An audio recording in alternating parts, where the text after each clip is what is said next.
Protein সমৃদ্ধ খাবারের কথা উঠলেই মুরগির মাংস ও ডিম এই দুই ধরনের খাবারের নামই সবার আগে আসে। তবে ক্যালোরির তুলনায় কোনটি বেশি প্রোটিন দেয় তা নিয়ে অনেকেরই প্রশ্ন থাকে।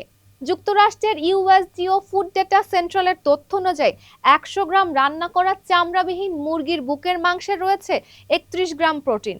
একই পরিমাণ সেদ্ধ ডিমে প্রোটিন থাকে 12.6 গ্রাম। ক্যালোরি প্রায় কাছাকাছি হলেও মুরগির মাংসে প্রোটিনের পরিমাণ দ্বিগুণেরও বেশি এবং এতে চর্বিও কম। বিশেষজ্ঞদের মতে যারা পেশি গঠন, ওজন নিয়ন্ত্রণ বা বেশি প্রোটিন গ্রহণ করতে চান তাদের জন্য মুরগির বুকের মাংস ভালো বিকল্প।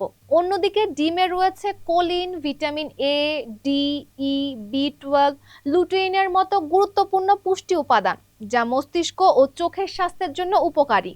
তাই পুষ্টিবিদদের পরামর্শ কোনোটিকে বাদ না দিয়ে প্রয়োজন ও খাদ্যাভ্যাস অনুযায়ী দুই খাবারই সুষমভাবে খাদ্য তালিকায় রাখা সবচেয়ে ভালো।